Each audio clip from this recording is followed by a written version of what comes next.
উপস্থিত রয়েছেন আমাদের ইউথ অ্যান্ড স্পোর্টস ডিপার্টমেন্টের প্রিন্সিপাল সেক্রেটারি রাজেশ সিনহা সাহেব, রয়েছেন কলকাতার পুলিশ কমিশনার মনোজ ভার্মা সাহেব।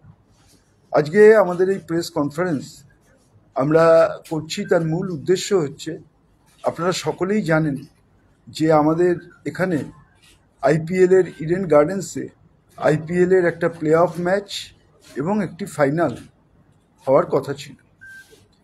কোনো এক অজ্ঞাত কারণে অথবা কোনো রাজনৈতিক কারণে সেই ম্যাচগুলোকে এখান থেকে সরিয়ে নেওয়া হয়েছে।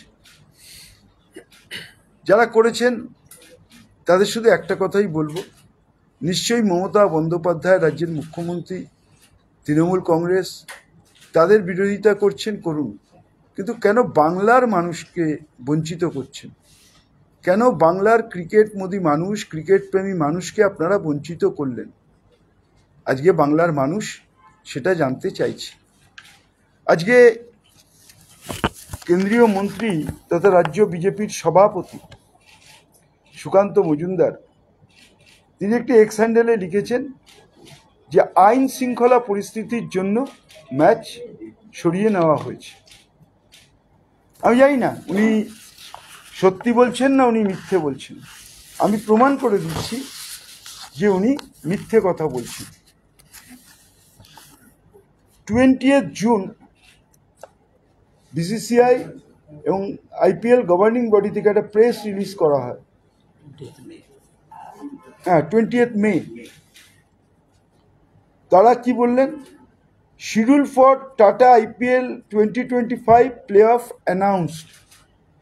The Board of Control of Cricket in India, BCCI, announced the schedule for the Tata Indian Premier League IPL 2025 playoff on Tuesday. কি লিখছেন তারা? Hyderabad and Kolkata were initially supposed to be host the last 4 games before the 1-week suspension of the tournament.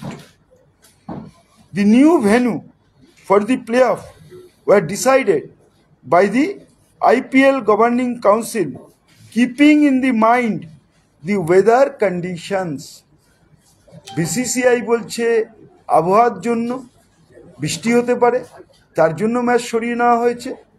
আর সুকান্ত মজুমদার বলছেন আইন শৃঙ্খলা পরিস্থিতির জন্য match সরিয়ে নেওয়া হয়েছে। BCCI সত্যি কথা বলছেন না সুকান্তবাবু মিথ্যে কথা বলছেন, সেটা তো তারা বলতে পারবেন। আমি শুধু একটা কথা বলতে চাই যে বৃষ্টি একটা অজুহাত।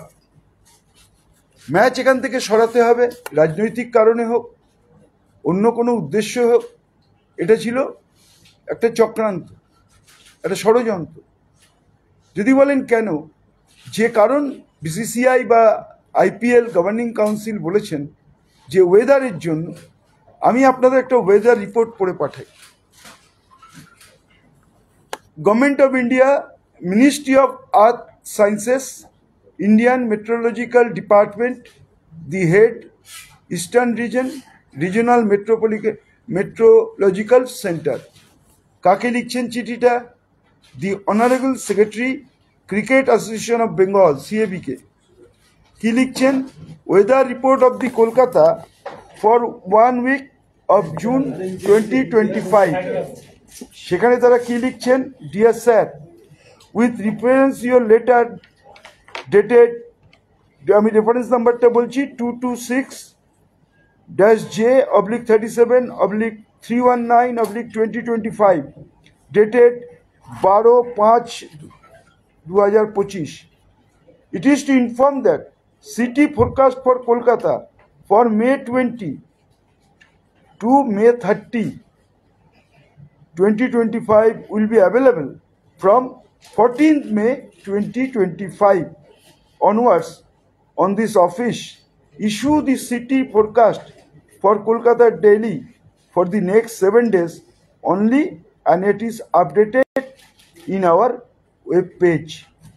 With reference to your letter dated same, it is to inform you that city forecast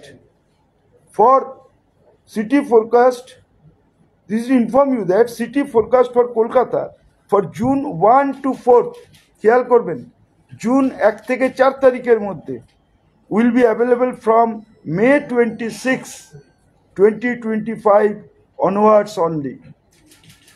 তারপরে কি লিখছেন? With reference to your letter dated সেই 12/5/2025, it is to inform you that this office has no issued any forecast for Kolkata city for the first week of June 2025 in public domain.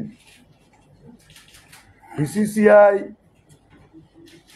IPL governing council তারা কবে থেকে আবহাওয়াবিদ হলেন, আবহাওয়া বিশেষজ্ঞ হলেন আমরা জানি না, কিন্তু ইন্ডিয়ান মেট্রোলজিক্যাল ডিপার্টমেন্ট বলছে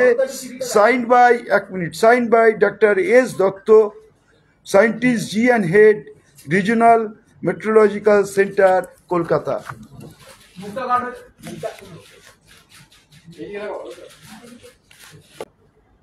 বিসিসিআই, আইপিএল গভর্নিং কাউন্সিল বলছে আবহাওয়া, কে সত্যি কে মিথ্যে বাংলার জনগণ বুঝতে পারছেন। বারবার মমতা বন্দ্যোপাধ্যায়ের বিরোধিতা করতে গিয়ে বাংলার মানুষকে বঞ্চিত করছেন, বাংলার ক্রিকেট প্রেমীদের বঞ্চিত করছেন। আজকে বাংলার বকেয়া টাকা, সে 100 দিনের টাকা হোক, আবাস যোজনার টাকা হোক, গ্রাম সড়ক যোজনার টাকা হোক, অন্যান্য খাতে হোক, আজকের দিনে আমাদের ন্যায্য বকেয়া, আমাদের পাওনা হচ্ছে 1,87,000 কোটি টাকা। আমি আবার রিপিট করছি, 1,87,000 কোটি টাকা আমাদের ন্যায্য পাওনা কেন্দ্রীয় সরকার দিচ্ছে না। এটা একটা বঞ্চনার আর একটা দিক।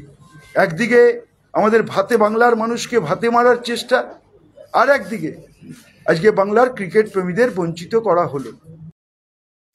পরিবারের সকলের সুস্থ থাকার একমাত্র ঠিকানা কাঁচরাপাড়া পলিক্লিনিক বা নাইট অ্যাঞ্জেল নার্সিং হোম। কেনাকাটার একমাত্র ঠিকানা আগমনী বাসন্তী। মনের মতো খাবার খেতে হলে চলে আসুন কাঁচরাপাড়া নিউ কেবিনে।